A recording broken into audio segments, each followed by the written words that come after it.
আসসালামু আলাইকুম। The name of the project is Cric Scout. আমি মেইনলি প্রবলেমটা দিয়ে শুরু করতেছি। প্রবলেমটা হইলো আমরা আসলে একটা বিষয় সবাই এগ্রি করব যে বাংলাদেশের ক্রিকেটের অবস্থা খুবই বাজে এবং ইটস বেয়ারলি সারভাইভিং। এখন এই সিচুয়েশনটাকে কিভাবে উন্নত করা যায়? উন্নত করার সবচেয়ে ভালো ওয়ে হইলো ডেটার উপরে নির্ভর করে, তথ্যের উপরে নির্ভর করে আমরা প্লেয়ার বা ব্যাটসম্যান সিলেক্ট করব। তো এখানে যে ডেটাটা ইউজ করা হয়েছে তার সাথে প্রথমে পরিচয় করাই দেই। এখানে হইলো যে ডেটাটা আছে এটা কেগেলের একটা ডেটা সেট। এখানে বিভিন্ন ম্যাচগুলো লিস্ট করা আছে, টিম ইনিংস লিস্ট করা আছে, কে কোন ব্যাটিং পজিশনে নামছে সেটা লিস্ট করা আছে এবং এর প্রেক্ষিতে নতুন কিছু কিছু মেট্রিক আনা হয়েছে, যেমন ইকোনমি স্কোর, সে ব্যাটসম্যান কোন ব্যাটিং অর্ডারে নামছে, তার সে কেমন অ্যাগ্রেসিভ, মডারেট নাকি ডিফেন্সিভ ব্যাটসম্যান, তার অ্যাগ্রেসিভনেস স্কোর কত, স্ট্রাইক রেট এফিসিয়েন্সি ইত্যাদি এখান থেকে ক্যালকুলেট করে নতুন কিছু ফিল্ড আনা হয়েছে যাতে ডেটাটা দেখাইতে সহজ হয়। তো এটা বেসিক্যালি ৩টা ড্যাশবোর্ডের উপরে নির্ভর করে। বেস্ট প্লেয়ার সিলেকশনের জন্য একটা ড্যাশবোর্ড, টিম কম্পেয়ার করার জন্য একটা ড্যাশবোর্ড আর সিঙ্গেল প্লেয়ার স্ট্যাটিস্টিক্স দেখার জন্য একটা ড্যাশবোর্ড। তো প্রথমটা দিয়ে শুরু করি। এখানে তেমন বিশেষ কিছু নাই। টিমগুলার বেসিক একটা টুর্নামেন্টের, এটা মূলত একটা টুর্নামেন্টের data set by the way. তো টিমগুলার বেসিক্যালি একটা যেকোনো টুর্নামেন্টে সে একটা টিম কয়বার জিতছে সেটা দেখাচ্ছে এবং কোন টিমের বেসিক্যালি অ্যাভারেজ স্ট্রাইক রেট কত ছিল এবং অ্যাভারেজ উইনিং স্কোর কত ছিল এই বিষয়টা ফুটায় তুলতেছে। তো আমরা এখান থেকে বিভিন্ন টিম সিলেক্ট করতে পারি, যে সাপোজ বাংলাদেশ সিলেক্ট করলাম, তো বাংলাদেশের বিষয়টা এখানে দেখা যাচ্ছে। এই আর কি, এই পাশে তেমন কিছু একটা নাই বিশেষ। এরপরে হলো মেইন যে সস পার্ট, সেটা হলো বেস্ট প্লেয়ার কম্পারিজন। আমরা বেস্ট প্লেয়ার খুঁজতে চাচ্ছি এবং সেটা আমরা এই ড্যাশবোর্ডটার মাধ্যমে খুঁজতে পারবো ইজিলি। যেমন আমরা যদি খুঁজতে চাই যে আমরা বাংলাদেশের ভিতরে, বাংলাদেশের আমরা একটা প্লেয়ার লাগবে আমাদের, বাংলাদেশের একটা ফার্স্ট অর্ডার প্লেয়ার দরকার। তো বাংলাদেশের ফার্স্ট অর্ডার প্লেয়ারদের ভিতরে এই যে লিটন দাস, নাজমুল হোসেন শান্ত, সাকিব আল হাসান, তানজিদ হাসান, তৌহিদ হৃদয়, এদের বিষয়ে এদের নামটা আসতেছে ওঠে। তো আমরা দেখতে পাচ্ছি যে লিটন দাসের রান বেশি, তুলনামূলক বাংলাদেশের সবাই রান বেশি করছে। নীলটা হলো রান এবং পিঙ্কটা হলো বল। তো রান বেশি রান করছে, কিন্তু তারা রানের চেয়ে বল বেশি নিছে আর কি। তো এই ক্ষেত্রে দেখতেছি যে লিটন দাস মোটামুটি ভালো স্কোর করছে, কিন্তু সবচেয়ে ভালো অ্যাগ্রেসিভ ব্যাটসম্যান এদিকে হলো তানজিদ হাসান। তো আমরা যদি ফার্স্ট অর্ডারের ক্ষেত্রে সাপোজ আমাদের একজন অ্যাগ্রেসিভ ব্যাটসম্যান লাগবে, যে আমরা ফার্স্ট অর্ডারে হিট করতে চাই। তো বাংলাদেশে আসলে অ্যাগ্রেসিভ ব্যাটসম্যান ফার্স্ট অর্ডারে খুব কমই আছে। মেইনলি যে আছে সে হলো তানজিদ হাসান। সে সেই সবচেয়ে বেশি স্কোর করছে আর কি। এরপরে যদি আমরা আহ, দেখতে চাচ্ছি যে আমাদের মিডিল অর্ডারে একটা ব্যাটসম্যান লাগবে। মিডল অর্ডার থেকে আমরা তৌহিদ হৃদয়কে সিলেক্ট করতে পারি, মাহমুদুল্লাহকে সিলেক্ট করতে পারি, তাদের রান তুলনামূলক ভালো। এবং এখান থেকে আমরা একটা মডারেট ব্যাটসম্যান চাচ্ছি বেসিক্যালি। তো আমাদের মডারেট মিডল অর্ডারের ব্যাটসম্যান তৌহিদ হৃদয় খুব ভালো পারফর্ম করছে। ৯টা ৪ মারছে, ৮টা ৬ মারছে টোটাল টুর্নামেন্টে। অ্যান্ড তার বাউন্ডারি কনভার্সন রেট ভালো, পার্সেন্টেজ ১৭%, মানে যে কয়টা বল খেলে তার 17% বল সে বাউন্ডারি করতে পারে। এবং তার ইকোনমি স্কোর ভালো, অন্যদের চেয়ে মাহমুদুল্লাহ ইকোনমি স্কোর খুবই ডাউন। সেকেন্ড যে আছে সে, তার ইকোনমি স্কোর অনেক ভালো। So we are gonna select Towhid Hridoy for this. অ্যাগ্রেসিভনেসে যদিও সাকিব আল হাসান আগায়, বাট ইয়াস সাকিব আল হাসানের চেয়ে তাহিদ হৃদয়ের তুলনামূলক স্কোর বেশি মিডল অর্ডারে নামার ক্ষেত্রে।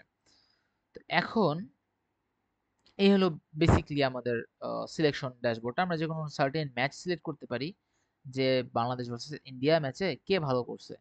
তো নাজমুল হাসান শান্ত তুলনামূলক রান করছে, যে বাংলাদেশ ভার্সেস ইন্ডিয়া ম্যাচে বাংলাদেশ টিম থেকে কে ভালো করছে। তো এখানে যদি আমরা ইন্ডিয়া সিলেক্ট করি, যে এখানে বাংলাদেশ ইন্ডিয়া ছাড়া কিছু সিলেক্ট করা যাবে না, তো আমরা দেখতেছি যে হার্দিক পান্ডিয়া ভালো করছে, বিরাট কোহলি করছে রান, আমরা এটা বুঝতে পারতেছি। তো আমরা নির্দিষ্ট ম্যাচ সিলেক্ট করতে পারি বা আমরা এন্টায়ার টুর্নামেন্ট এখানে সিলেক্ট করতে পারি বেসিক্যালি। তো এর মাধ্যমে এই এই ড্যাশবোর্ডটার মাধ্যমে যেটা হচ্ছে সেটা হলো, সাপোজ আমার একটা টিম আছে এবং আমার সেই টিমে মিডল অর্ডারে একটা ডিফেন্সিভ ব্যাটসম্যান লাগবে, কারণ আমার মিডল অর্ডারে কয়েকটা অ্যাগ্রেসিভ ব্যাটসম্যান আছে এবং তারা হিট করতে যায়, দেখা যাচ্ছে আউট হয়ে যাচ্ছে তাড়াতাড়ি।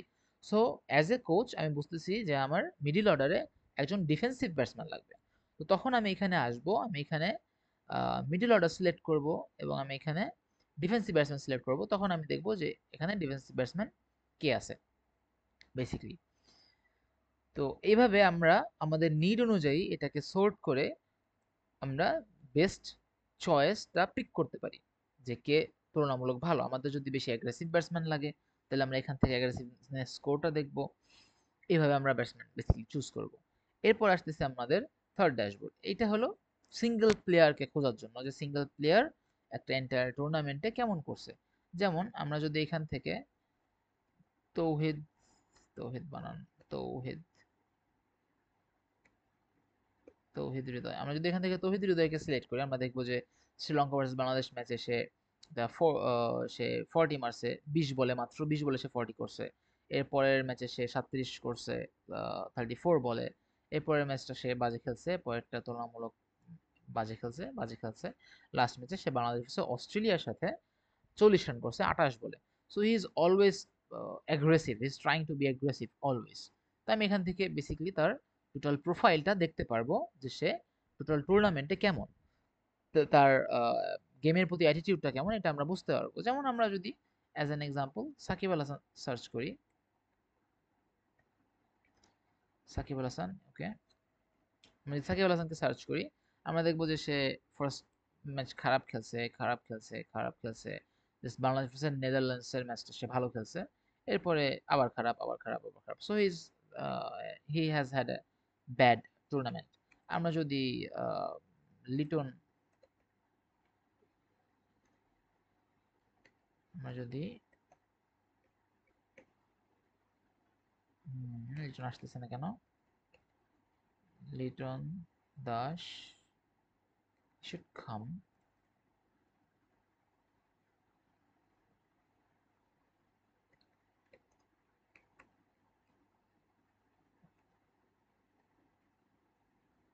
Liton, oh he has a double T in his name, sorry. তো আমরা যদি লিটন দাসকে সার্চ করি, তো আমরা দেখতে পাচ্ছি যে সে বাংলাদেশ ভার্সেস শ্রীলঙ্কা ম্যাচে ভালো করছে। আফগান এই ম্যাচ ভালো করছে, মোটামুটি এটা খারাপ করছে, আস্তে আস্তে ভালো করছে। So he has a curve to his name.